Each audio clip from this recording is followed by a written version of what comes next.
नमस्कार, आप देख रहे हैं एनबी न्यूज। मैं आपके साथ रवि राजपूत। हमारे खास कार्यक्रम राजधानी लाइव में आप सभी का स्वागत है। वहीं बात करते हैं दिल्ली की, तो दिल्ली की केजरीवाल सरकार की शिक्षा नीति को प्राथमिकता देने का नतीजा है कि आज एजुकेशन वर्ल्ड की रैंकिंग में भारत के शीर्ष 10 में से 5 स्कूल दिल्ली सरकार के हैं। इस साल एजुकेशन वर्ल्ड रैंकिंग में पहले व दूसरे स्थान पर केजरीवाल सरकार के स्कूल शामिल हैं।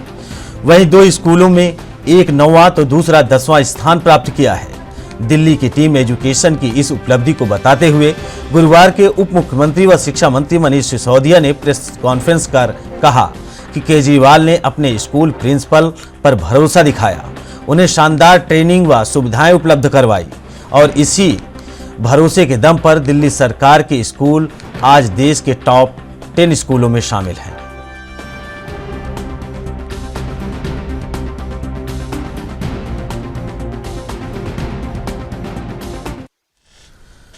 वहीं इस खबर पर अधिक जानकारी के लिए हमारे संवाददाता दिल्ली से राजीव तिवारी जुड़ गए हैं।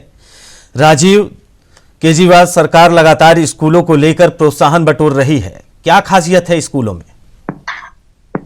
देखिए, बिल्कुल सही कहा आपने। यहाँ पर बात करें दिल्ली सरकार की, तो दिल्ली सरकार जिस तरीके से लगातार शिक्षा के क्षेत्र के अंदर एक नए विकास करने की कोशिश करती हुई नजर आ रही है और जिस तरीके से मनीष सिसोदिया की कहीं ना कहीं जो कोशिश है वो कहीं ना कहीं अब रंग लाती हुई नजर आ रही है, क्योंकि जिस तरीके से बात करें टॉप रैंकिंग के अंदर यानी कि 10 स्कूलों में से लगभग 5 स्कूल जो है वो दिल्ली सरकार के हैं और टॉप नंबर यानी कि पहला नंबर और दूसरा नंबर दिल्ली के चुनिंदा स्कूलों के अंदर से यानी दिल्ली के सरकारी स्कूलों के अंदर से नंबर आए हैं। और यहाँ पर बात करें 9वें स्थान की और 10वें स्थान की, तो वो भी कहीं ना कहीं दिल्ली के अंदर ही दिल्ली के सरकारी स्कूलों के अंदर ही इस रैंकिंग के अंदर आए हैं। मगर यहाँ पर जिस तरीके से और कोशिश जरूर की जाएगी दिल्ली सरकार के द्वारा कि दिल्ली के अंदर 10 में जो टॉप 10 जो 10 है उनके अंदर लगातार उसके अंदर गिनती बढ़ती हुई नजर आ रही है। और ये इसका श्रेय जो है वो दिल्ली के स्कूलों के साथ साथ दिल्ली के प्रिंसिपल या फिर कहें स्कूलों के जो प्रिंसिपल है जिनको ट्रेनिंग भी दी गई है, लगातार ये भी कोशिश की जा रही है कि बच्चों को किस तरीके से पढ़ाना है। और जो प्राइवेट सेक्टरों में बच्चे जाते थे अब वो कहीं ना कहीं सरकारी सेक्टरों के यानी सरकारी स्कूलों के अंदर पढ़ने के लिए कहीं ना कहीं इंटरेस्ट दिखाते हुए नजर आ रहे हैं और बच्चों के जो परिजन है वो भी कहीं ना कहीं अब सरकारी स्कूलों की तरफ रुझान करते हुए नजर आ रहे हैं। जी राजीव, आम प्रदेश जैसे उत्तर प्रदेश है, बिहार है, तमाम ऐसे राज्य हैं जहां पर शिक्षा की व्यवस्था अगर देखा जाए तो आज भी दुरुस्त नहीं है।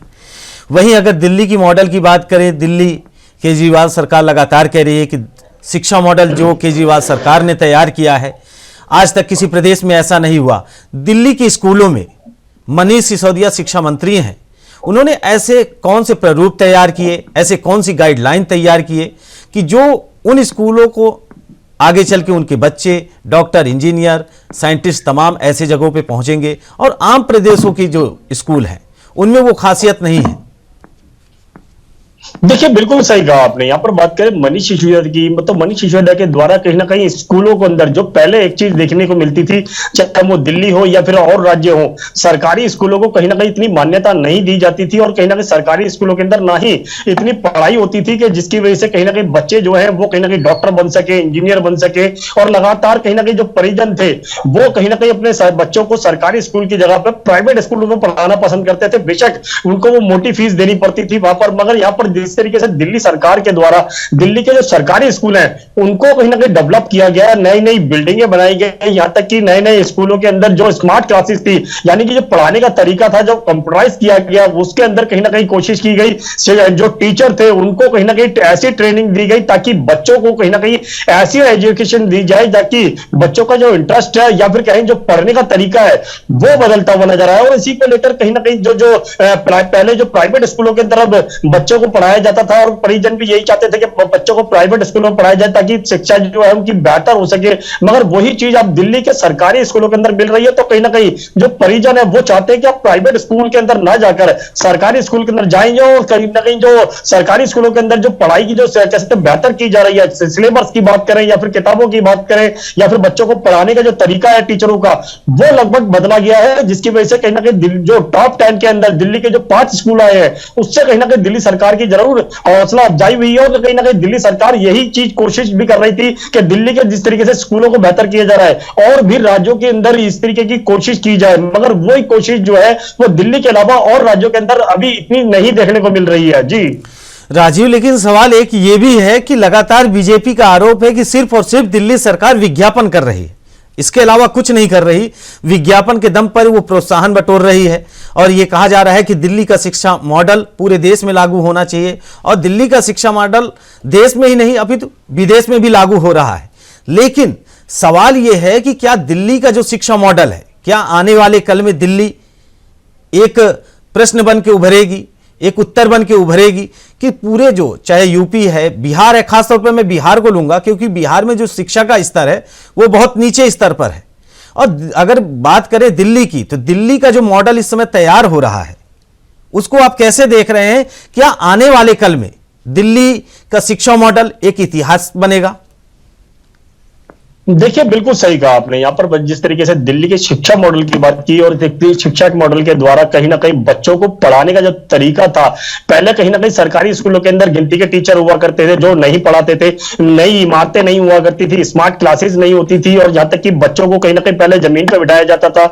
मगर वही चीज अब बदल दी गई है, यानी कि स्मार्ट क्लासेस के साथ साथ एक कहते हैं कंप्यूटराइज जो तरीका है वो भी अपनाया जा रहा है। और इसी के दिल्ली के जो शिक्षा मॉडल है वो कहीं ना कहीं विदेशों के अंदर भी अपनाई जा रही है। और इसी को लेकर कहीं ना कहीं दिल्ली सरकार चाहती है कि और आने वाले दिनों के अंदर दिल्ली के जो सभी सरकारी स्कूल है उनको भी कहीं ना कहीं टॉप 10 की लिस्ट में रखा जाए, यानी कि सीधे सीधे कहीं ना कहीं दिल्ली के अंदर जो टॉप 10 जो है वो कहीं ना कहीं दिल्ली के 10 स्कूलों के अंदर ही होना चाहिए। जो अभी 5 स्कूल आए हैं, यानी कि और गिनती को बढ़ाने की कोशिश की जाएगी। यही चीज अब बिहार की बात करें तो बिहार के अंदर अभी शिक्षा इतनी बेहतर नहीं है। यूपी की बात करें यानी उत्तर प्रदेश की बात करें, वहां पर भी इतनी शिक्षा बेहतर नहीं है। और राज्यों की बात करें तो वहां पर भी इतनी शिक्षा बेहतर नहीं है, क्योंकि जो पढ़ाने का तरीका है पहले वो बदलना होगा। क्योंकि प्राइवेट स्कूलों के अंदर लगातार कहीं ना कहीं पहले की यूनिफॉर्म तैयार की जाती है ताकि बच्चों को एक स्मार्ट बनाया जाए, उसके बाद में उसका पढ़ाने का तरीका जो होता है वो अलग बदला जाता है। तो कहीं ना कहीं वो सरकारी जो प्राइवेट स्कूलों में हुआ करता था, आपको वही चीज दिल्ली के सरकारी स्कूलों के अंदर देखने को मिल रही है। और कहीं ना कहीं पढ़ाने का जो तरीका है, बच्चों को कहीं ना कहीं इंटरेस्ट आना चाहिए पढ़ने के लिए, उनका रुझान किस तरफ है, वो खेल कूद के अंदर जाना चाहता है या स्पोर्ट्स के अंदर जाना चाहता है या फिर पढ़ाई लिखाई करके एक डॉक्टर बनना चाहता है। तो उस तरीके की पढ़ाई जो है वो स्कूलों के अंदर अगर मिलती है, वो भी सरकारी स्कूलों के अंदर, तो कहीं ना कहीं परिजन को भी फायदा होगा, क्योंकि उनके जो कम पैसे के अंदर उनके बच्चों को बेहतर शिक्षा मिलेगी। दूसरा, जो चीज वो डॉक्टर बनाना चाहते हैं वही चीज अब उनको सरकारी स्कूल के अंदर द्वारा मिलती नजर आएगी। तो कहीं ना कहीं शिक्षा को बेहतर जरूर की जा रही है दिल्ली के सरकारी स्कूलों के अंदर, और यही चीज आने वाले दिनों के अंदर भी कहीं ना कहीं और ज्यादा बेहतर, यानी कि दिल्ली को और ज्यादा रोल मॉडल के तौर पर देखने को मिल सकता है। जी राजीव, आपका बहुत बहुत धन्यवाद, आप हमारे साथ जुड़े और अधिक जानकारी साझा की। आपको बता दें कि दिल्ली के शिक्षा मॉडल को लेकर मनीष सिसोदिया ने कहा कि दिल्ली सरकार लगातार प्रिंसिपल्स, जो स्कूल के प्रिंसिपल हैं, उनको ट्रेंड कर रहे हैं, उन्हें ट्रेनिंग दे रहे हैं, जिसके बाद स्कूल की शिक्षा व्यवस्था बढ़ रही है। वहीं दिल्ली के 2 स्कूल टॉप 10 में शामिल हुए हैं। वहीं बढ़ते अगली खबर की ओर, जहां सतलुज यमुना लिंक नहर का विवाद सुलझाने के लिए आज हरियाणा व पंजाब के मुख्यमंत्री एक साथ बैठेंगे। इस बैठक में हरियाणा जहां पंजाब पर सुप्रीम कोर्ट के अपने हक में आए आदेश का अनुपालन कराने का दबाव बनाएगा, वहीं पंजाब सरकार की ओर से राज्य में पानी नहीं होने का पुराना राग अलापा जा सकता है। सुप्रीम कोर्ट के निर्देश के बाद यह पहला मौका होगा जब दोनों राज्यों के सीएम एक मंच पर आकर बातचीत करने वाले हैं। वहीं सुप्रीम कोर्ट में 15 अक्टूबर को दोनों राज्यों को अपना जवाब दाखिल करना है। 10 नवंबर 2016 को सुप्रीम कोर्ट ने SYL मामले में हरियाणा के पक्ष में फैसला दिया था। सुप्रीम कोर्ट ने आदेश दिया था कि SYL निर्माण का बकाया काम पूरा कर हरियाणा को पर्याप्त पानी दिया जाए। इसके बाद 28 जुलाई 2020 को सुप्रीम कोर्ट ने केंद्र सरकार को मामले में दोनों राज्यों के बीच मध्यस्थता का आदेश दिया था, लेकिन केंद्रीय मंत्रियों के कई बार मध्यस्थता करने से भी नतीजा नहीं निकला। दोनों राज्य गृह मंत्री अमित शाह के साथ बैठ चुके हैं, लेकिन विवाद का समाधान होता नहीं दिखाई दिया था।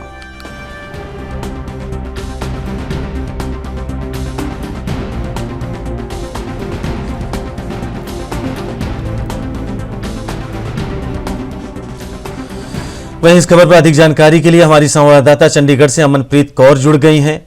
अमनप्रीत, आज 2 राज्यों के सीएम बैठेंगे एक साथ। पानी की समस्या को लेकर लगातार हरियाणा और पंजाब में विवाद होता दिख रहा था, पहले से हो रहा था, लेकिन आज जो बैठक है उससे क्या सकारात्मक आगे की पहलू निकलेगी?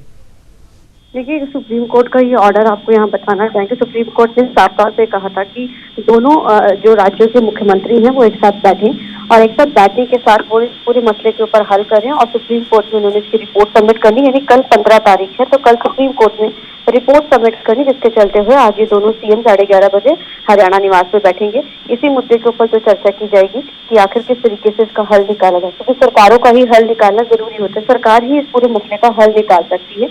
ये सुप्रीम कोर्ट ने निर्देश जारी किए गए थे और सुप्रीम कोर्ट के निर्देश के ऊपर ही आज ये दोनों ही मुख्यमंत्री और कुछ अधिकारी जो हैं इससे जुड़े हुए वो बैठेंगे और इस पूरे मसले के ऊपर आज बात की जाएगी। देखना बहुत अहम रहेगा कि मीटिंग में क्या निकलता है, किस तरीके का जवाब जो है वो सुप्रीम कोर्ट में कल दाखिल किया जाता है। वहीं अमनप्रीत, सवाल ये है कि ये विवाद आज से नहीं, सुप्रीम कोर्ट के आदेश के बाद दोनों राज्यों के मुख्यमंत्री एक साथ बैठेंगे। सवाल ये है, क्या ये विवाद जो इसके पहले भी ये बैठक हो चुकी है, केंद्रीय गृह मंत्री अमित शाह के साथ दोनों राज्यों के सीएम बैठ चुके हैं, लेकिन तब पर ये मामला सुलझा नहीं था। क्या इस बार आज जो बैठेंगे सुप्रीम कोर्ट के आदेश के बाद, क्योंकि कल इनको अपना रिपोर्ट सबमिट करना है, क्या आपको ऐसा अनुमान है कि अब ये मामला सुलझ जाएगा? देखिए, सुलझने वाला मसला तो अभी नहीं कहा जा सकता है, क्योंकि सुप्रीम कोर्ट जब मसले कोर्ट में होते हैं तो कोर्ट का ही जो प्रेरोगेटिव होता है उस हिसाब से देखा जाता है। लेकिन अभी सिर्फ इतना है, क्योंकि ये विवाद आज का नहीं है, बहुत पुराना विवाद है। जब इंदिरा गांधी थी, जिस तरीके से इसको पूरा बनाया गया, पहले हरियाणा पंजाब फिर से 30-40 का जो रेशो बना दिया गया था, उसके बाद अब जो है पूरे मसले को अब सुप्रीम कोर्ट में चला गया, तो सुप्रीम कोर्ट ने भी ऑर्डर जारी किया। हालांकि जो पंजाब का है उसका साफ तौर पे कहना है कि ये जो पानियों पे हक है वो पंजाब का है। अगर अकाली दल की बात की जाए, चाहे कांग्रेस की बात की जाए, तो उन्होंने बिल्कुल क्लियर कर दिया है कि ये पानी पंजाब का है, हम हरियाणा को नहीं देंगे। हरियाणा की बात की जाए तो हरियाणा साफ तौर पे कह रही है कि पानी हमारा है। अब यहाँ पे समस्या जो अड़ेगी, क्योंकि अब चुनाव आने वाले हरियाणा के 2024 में चुनाव है विधानसभा के।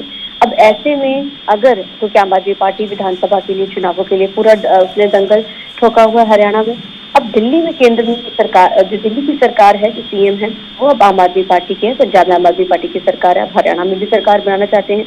अब इस मसले के हल को लेकर, क्योंकि अक्सर केजरीवाल इस पे सवाल जो कई बार बोलते रहे हैं कि ये जो पानी हरियाणा का है, लेकिन अब पंजाब में उनकी सरकार है, तो अब ऐसे में उनके लिए कश्मकश इस चीज की है कि वो कैसे चीजों को मतलब करेंगे, सॉर्ट आउट करेंगे। क्योंकि सरकार के लिए बड़ा चैलेंज है। हरियाणा कहता हम पानी नहीं देंगे और पंजाब कहता हम पानी नहीं देंगे। अब हल कैसे निकलता है ये देखने वाली बात है कि बीच का वे आउट क्या निकाला जाता है। और क्योंकि दोनों मुख्यमंत्री बैठ रहे, जाहिर है ऑफिशियली तो कुछ भी ऊपर नहीं सामने आएगा कि क्या चीज निकल के आई है। हाँ, हल निकालने की पूरी कोशिश की जाएगी, क्योंकि सुप्रीम कोर्ट का ऑर्डर जारी किया गया है। अमनप्रीत, आपका बहुत बहुत धन्यवाद, आप हमारे साथ जुड़े और अधिक जानकारी साझा की। आपको बता दें कि हरियाणा पंजाब का ये विवाद पानी को सुलझाने के मुद्दे को लेकर सुप्रीम कोर्ट ने आदेश किया कि दोनों राज्यों के सीएम एक टेबल पर बैठकर बात करें, जिसके बाद एक रिपोर्ट बनाए जिसे सुप्रीम कोर्ट में 15 अक्टूबर को सबमिट करें। वहीं आज सीएम मान और हरियाणा के मुख्यमंत्री मनोहर लाल एक साथ बैठेंगे। वहीं बढ़ते हैं अगली खबर की ओर, जहां मुंबई के अंधेरी उपचुनाव से पहले बॉम्बे हाई कोर्ट के फैसले ने शिवसेना के उद्धव गुट के लिए बूस्टर का काम किया है।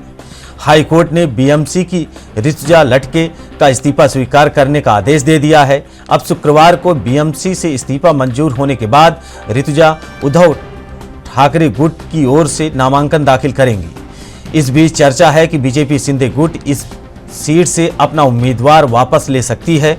वहीं ठाकरे गुट की उम्मीदवार ऋतुजा लटके को यहां से इमोशनल सपोर्ट भी मिल सकती है। दरअसल वह इस सीट से दिवंगत विधायक रमेश लटके की पत्नी है। वहीं महाराष्ट्र की सियासत में एक जुमला कहा जाता है कि अगर किसी भी मौजूदा विधायक या सांसद का अचानक निधन हो जाता है, तब उस सीट पर विपक्षी दल अपना उम्मीदवार खड़ा नहीं करता। यानी अंधेरी पूर्व विधानसभा उपचुनाव में उद्धव ठाकरे गुट की तरफ से ऋतुजा लटके उम्मीदवार बनाई गई हैं, जो दिवंगत विधायक रमेश लटके की पत्नी है। वहीं दूसरी तरफ एकनाथ शिंदे बीजेपी संगठन की तरफ से बीजेपी ने इस सीट पर मुर्जी पटेल को अपना उम्मीदवार बनाया है।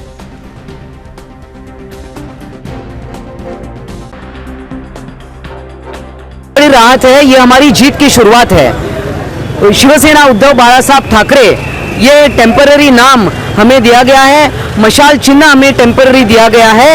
ये इंटरिम ऑर्डर है कोर्ट का, और इतना समय जो गुजारा कि कैंडिडेट को समय न मिले कैंपेनिंग करने के लिए, और कहीं ना कहीं उनको नजर आ रहा है कि जो सारी सिंपैथी है वो उद्धव जी की तरफ है, ओरिजिनल शिवसेना की तरफ है, और इसीलिए सामने वाले डर गए हैं कि कहीं ये सीट वो लोग जीत न जाए। मगर मैं आपको विश्वास दिलाना चाहूँगी कि आज सारा देश उद्धव जी के साथ है, सारा महाराष्ट्र उद्धव जी के साथ है। आज हम यहाँ माननीय भुजबल साहब के 75th बर्थडे के लिए हम यहाँ पर इकट्ठे हैं, षणमुखानंद हॉल के बाहर मैं खड़ी हूँ, और यहाँ पर भी जिन जिन लोगों ने, देश के अलग अलग राज्य कोने से लोग आए थे, तो सभी ने माननीय उद्धव जी पर विश्वास दिखाया और उन्होंने कहा है कि आप लड़िए, हम आपके साथ हैं।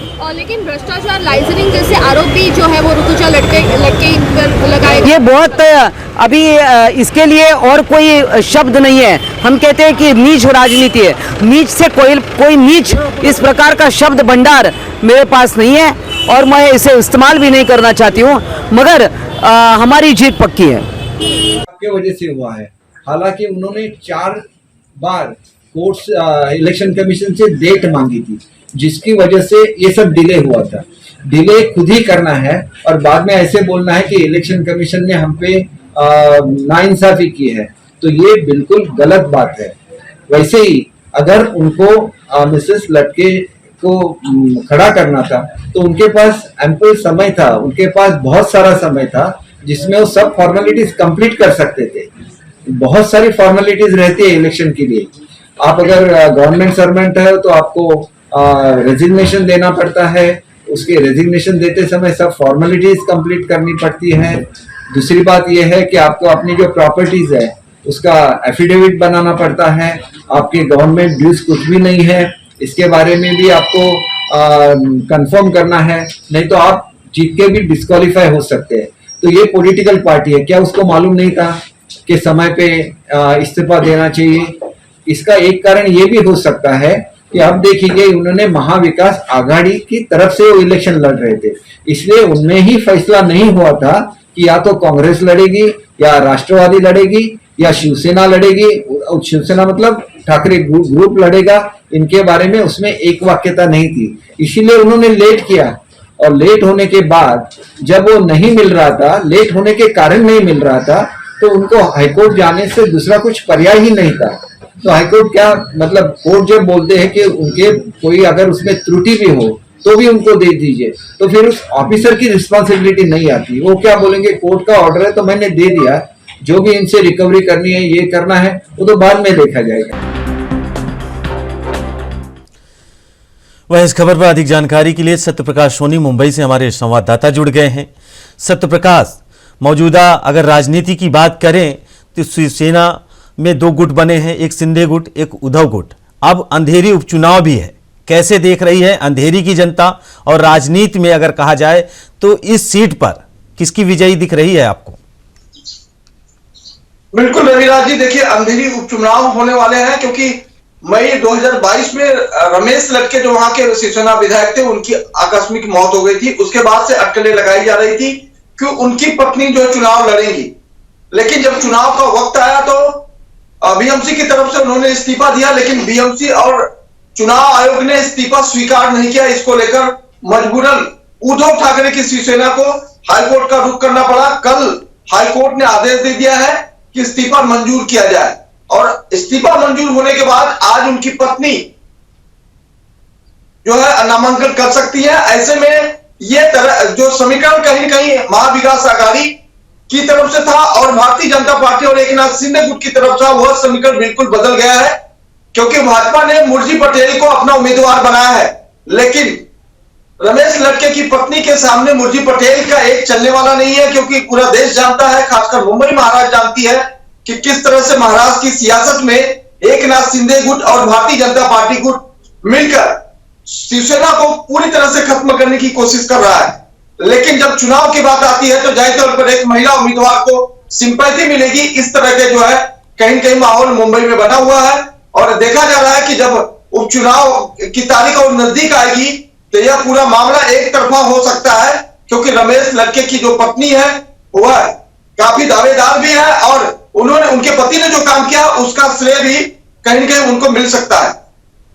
वहीं सत्यप्रकाश ऋतुजा लटके हैं, उम्मीदवार हैं ये, और कहा जाता है कि मुंबई महाराष्ट्र में एक कहावत है कि अगर इमोशनल कार्ड खेलें, अगर किसी विधानसभा या लोकसभा से कोई प्रत्याशी की मृत्यु हो जाती है, देहांत हो जाता है, तो उसके बाद अगर उसकी पत्नी या उस स्थान पे उससे जुड़े हुए कोई और प्रत्याशी चुनाव लड़ता है तो जरूर उसे जीत मिलती है। लेकिन बहरहाल कि ये जो चुनाव है, उपचुनाव, क्या आने वाले कल में विधानसभा चुनाव होने हैं और तमाम लोकसभा भी चुनाव होना है, तो ये उपचुनाव आने वाले कल का उदाहरण पेश करेगा।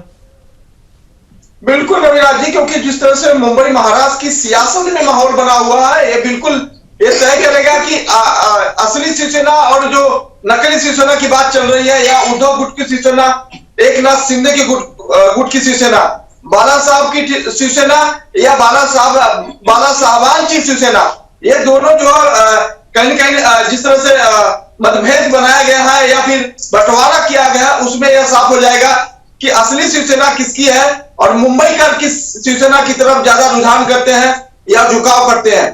तो यह जो है कहीं न कहीं प्रेस्टीज का सवाल भारतीय जनता पार्टी एकनाथ शिंदे बनाम उद्धव ठाकरे की शिवसेना के साथ में है। लेकिन माहौल देखा जा रहा है कि किस तरह से आज जब नामांकन होगा तो रमेश लटके की पत्नी और फिर मुर्जी पटेल किस तरह से अपना नामांकन करते हैं। उम्मीद है कि इस दौरान शक्ति प्रदर्शन भी किया जा सकता है। रविराज जी, सत्यप्रकाश, आपका बहुत बहुत धन्यवाद, आप हमारे साथ जुड़े और अधिक जानकारी साझा किए। वहीं बढ़ते हैं अगली खबर की ओर, जहां 2 दिवसीय गोरखपुर दौरे पर आए मुख्यमंत्री योगी आदित्यनाथ शुक्रवार को महाराजगंज व गोरखपुर जिले में बाढ़ पीड़ितों से मिलेंगे और उन्हें राहत सामग्री प्रदान करेंगे। इस दौरान मुख्यमंत्री बाढ़ पीड़ितों का हालचाल भी जानेंगे। महाराजगंज की एक जबकि गोरखपुर की 2 तहसीलों में मुख्यमंत्री पीड़ितों से मिलेंगे। वहीं मुख्यमंत्री आज गोरखपुर मंदिर में जनता दर्शन में आए लोगों की समस्या सुनने के बाद 10:10 पर हेलीकॉप्टर से महाराजगंज जिले में धानी ब्लॉक के लिए रवाना हो जाएंगे। सुबह 10:20 से 10:50 तक ब्लॉक के पीछे आयोजित कार्यक्रम में बाढ़ पीड़ितों से मुलाकात करेंगे और राहत सामग्री भी वितरण करेंगे। लोगों को संबोधित करने के बाद सुबह 11 बजे गोरखपुर जिले के जेपी इंटर कॉलेज कैपियरगंज भी सीएम योगी आदित्यनाथ पहुंचेंगे।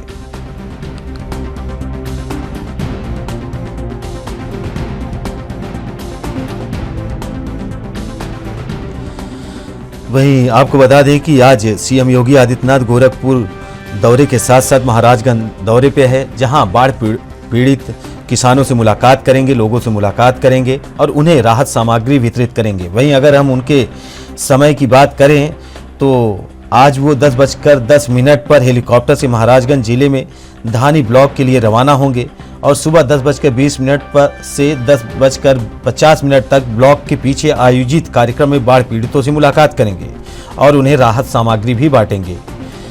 वहीं आज सीएम योगी आदित्यनाथ गोरखपुर में जनता दरबार भी लगाएंगे, जहां लोगों की समस्या वो सुनेंगे और उन्हें सुलझाएंगे भी। सीएम योगी का ये गोरखपुर दौरा अहम है। वहीं आपको बता दें कि पश्चिमी यूपी में भारी बारिश के कारण गंगा यमुना का जलस्तर बढ़ा, जिसके बाद बिहार में कोसी नदी का भी जलस्तर बढ़ा और लोग हताहत है। वहीं गोरखपुर से सटा महाराजगंज के क्षेत्र में भी बाढ़ पीड़ितों का कहर लगातार देखने के लिए मिल रहा है, जिसके कारण किसान परेशान है, लोग हताहत हैं, जनजीवन अस्त व्यस्त है, जिन्हें लेकर आज सीएम योगी आदित्यनाथ लोगों से मिलेंगे, बाढ़ पीड़ितों से, और उन्हें राहत सामग्री भी बांटेंगे।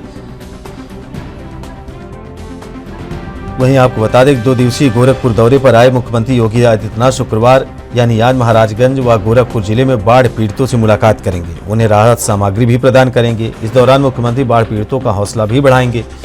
महाराजगंज की एक जबकि गोरखपुर की 2 तहसीलों में मुख्यमंत्री पीड़ितों से मिलेंगे। वहीं मुख्यमंत्री आज गोरखपुर मंदिर में जनता दर्शन में आए लोगों की समस्या भी सुनेंगे। आपको बता दें, अगर हम शेड्यूल की बात करें तो 10:10 पर हेलीकॉप्टर से महाराजगंज जिले में धानी ब्लॉक के लिए रवाना होंगे सीएम। वहीं सुबह 10:20 से 10:50 तक ब्लॉक के पीछे आयोजित कार्यक्रम में बाढ़ पीड़ितों से मुलाकात करेंगे, राहत सामग्री का वितरण भी करेंगे, लोगों की समस्याओं को सुनेंगे। वहीं अगर हम बात करें महाराजगंज के किसानों की, तो भारी बारिश के कारण किसानों की फसल नुकसान हुई है, जिसकी भरपाई करने के लिए आज सीएम योगी आदित्यनाथ पहुंच रहे हैं। वहीं किसानों का कहना है कि समय रहते बारिश नहीं हुई, देर बारिश हुई, जिसके कारण धान की फसल समेत तमाम फसलें जो हैं वो खराब हुई हैं। वहीं सीएम योगी आदित्यनाथ आज किसानों समेत तमाम लोगों से मुलाकात करेंगे। वहीं कोसी नदी के जो तटीय गांव हैं वहां पर बाढ़ पीड़ित लोग लगातार गुहार लगा रहे हैं और सरकार से ये मांग भी कर रहे हैं कि सरकार उनकी मदद करे। वहीं सीएम योगी आदित्यनाथ आज महाराजगंज पहुंच रहे हैं और वहां पर जनता से मुलाकात करेंगे। वहीं आपको बता दें कि भारी बारिश के कारण लोगों का जनजीवन अस्त व्यस्त हो गया है, लोगों के घरों में पानी भर गया है, कच्चे मकान ढह गए हैं, लोग अपने घरों से बेघर हो गए हैं।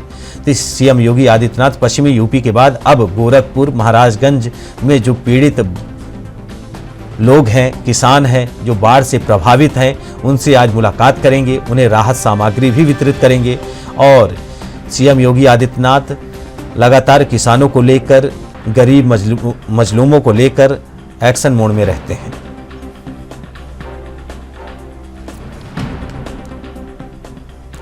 वहीं इस खबर पर अधिक जानकारी के लिए गोरखपुर से हमारे संवाददाता गोविंद कुशवाहा जी जुड़ गए हैं। गोविंद, सीएम योगी का आज महाराजगंज और गोरखपुर दौरा है, जहां पर वो पीड़ित लोगों से मुलाकात करेंगे। क्या लग रहा है आपको, और बाढ़ से कितने लोग और कितने घर प्रभावित हुए हैं महाराजगंज में? जी, गोरखपुर की बात करें तो गोरखपुर जनपद और महाराजगंज में बाढ़ का प्रकोप है। महाराजगंज की बात करें तो महाराजगंज में जैसे जैसे नेपाल ने अपना पानी छोड़ा है, वैसे वैसे महाराजगंज के जनपद के कई गांव पूरी तरीके से जलमग्न हो चुके हैं। हालांकि अभी जान माल की कोई हानि नहीं हुई है। इसको लेकर मुख्यमंत्री लगातार दौरा कर रहे हैं। कल उन्होंने सिद्धार्थनगर के साथ ही गोरखपुर और कई गांवों का उन्होंने हवाई सर्वेक्षण किया और वहां पे जो बाढ़ पीड़ित थे उनसे खुद मुलाकात की, उनके दुख दर्द को समझा और उनमें राहत सामग्री का वितरण किया। गोरखपुर जनपद की बात करें तो गोरखपुर जनपद के 2 तहसीलों में उन्होंने कल खुद बाढ़ पीड़ितों से मुलाकात की, राहत सामग्री का वितरण किया। बड़ालगंज वो पहुंचे थे, बड़ालगंज में उन्होंने बाढ़ पीड़ितों से मुलाकात करके जमीनी हकीकत जानी और जो अधिकारी हैं उन्हें युद्ध स्तर पर बाढ़ पीड़ितों की मदद करने के लिए निर्देश भी जारी किया। और इसके साथ ही वो गोरखपुर में कल ही पहुंचे थे और गोरखपुर में वो कल इंदिरावाल विहार पे एक विद्यालय में पहुंचे, वहां बाढ़ पीड़ितों की मदद की, उनसे वार्ता की और अधिकारियों के बारे में भी जानकारी ली कि अधिकारी कितना युद्ध स्तर पर कार्य कर रहे हैं और बाढ़ पीड़ितों की कितनी मदद हो रही है। आज की बात करें तो आज लगभग 10:10 पर वो हेलीकॉप्टर से महाराजगंज के धानी ब्लॉक के लिए रवाना हो जाएंगे। सुबह 10:20 पे 10:50 तक ब्लॉक के पीछे एक कार्यक्रम का आयोजन किया गया है, जहां वो बाढ़ पीड़ितों से मुलाकात करेंगे और बाढ़ पीड़ितों में मदद करेंगे और वहां लोगों को संबोधित भी करेंगे। जी गोविंद, आपका बहुत बहुत धन्यवाद, आप हमारे साथ जुड़े और अधिक जानकारी साझा किए।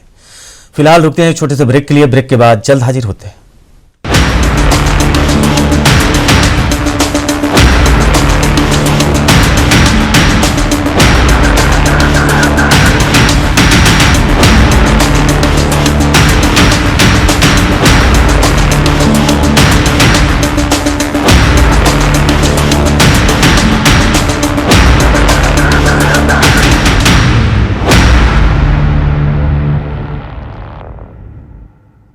ब्रेक के बाद आप सभी का स्वागत है। वही बढ़ते अगली खबर की ओर, जहां उत्तराखंड के हल्द्वानी में भाजपा के राष्ट्रीय महामंत्री कैलाश विजयवर्गीय 4 दिवसीय दौरे पर उत्तराखंड आ रहे हैं। भाजपा के प्रदेश महामंत्री राजेंद्र बिष्ट ने इसकी जानकारी दी है। उन्होंने बताया है कि आगामी लोकसभा चुनाव के मद्देनजर कैलाश विजयवर्गीय का यह दौरा महत्वपूर्ण है, जो कार्यकर्ताओं में ऊर्जा भरेगा। वहीं 14 अक्टूबर को कैलाश विजयवर्गीय 4 दिवसीय दौरे पर उत्तराखंड पहुंचेंगे। इस दौरान वह विभिन्न कार्यक्रमों में शिरकत करेंगे। राजेंद्र बिष्ट ने बताया कि 14 अक्टूबर को वह काठगोदाम सर्किट हाउस पहुंचेंगे। 15 अक्टूबर को हल्द्वानी के MBPG कॉलेज में कैलाश विजयवर्गीय कुमाऊं गढ़वाल के बूथ और मंडल पदाधिकारियों के साथ बैठक करेंगे, जिसके बाद प्रबुद्ध लोगों के साथ सम्मेलन में प्रतिभाग करेंगे। वहीं उसके बाद कैलाश विजयवर्गीय हरिद्वार के लिए रवाना हो जाएंगे, जिसके बाद 16 और 17 अक्टूबर को देहरादून में पार्टी नेताओं और पदाधिकारियों के साथ बैठक करेंगे। वहीं 17 अक्टूबर की रात वह दिल्ली के लिए प्रस्थान करेंगे। वहीं आपको बता दें कि भाजपा के राष्ट्रीय महामंत्री कैलाश विजयवर्गीय 4 दिवसीय दौरे पर उत्तराखंड पहुंच रहे हैं, जहां आगामी लोकसभा चुनाव को लेकर पार्टी के नेताओं के साथ, पदाधिकारियों के साथ आज बैठक करेंगे। कुमाऊं, गढ़वाल, हरिद्वार, ऋषिकेश, तमाम जिलों के बीजेपी के पदाधिकारियों के साथ वो बैठक करेंगे और 2024 लोकसभा चुनाव को लेकर वह हिदायत देंगे, निर्देश देंगे। आपको बता दें कि 4 दिवसीय दौरा है कैलाश विजयवर्गीय का, जहां पर वो लोकसभा चुनाव को मद्देनजर रखते हुए यह दौरा उनके लिए बहुत ही महत्वपूर्ण है। आपको बता दें कि राजेंद्र बिष्ट ने ये जानकारी दी है। उन्होंने बताया कि आगामी लोकसभा चुनाव के मद्देनजर कैलाश विजयवर्गीय का यह दौरा बेहद महत्वपूर्ण है, जो कार्यकर्ताओं में ऊर्जा भरेगा। वहीं 14 अक्टूबर को कैलाश विजयवर्गीय 4 दिवसीय दौरे पर उत्तराखंड पहुंचेंगे। इस दौरान वह विभिन्न कार्यक्रमों में शिरकत करेंगे। राजेंद्र बिष्ट ने बताया कि 14 अक्टूबर को वह काठगोदाम सर्किट हाउस पहुंचेंगे। 15 अक्टूबर को हल्द्वानी के MBPG कॉलेज में कैलाश विजयवर्गीय कुमाऊं गढ़वाल के बूथ और मंडल पदाधिकारियों के साथ बैठक करेंगे।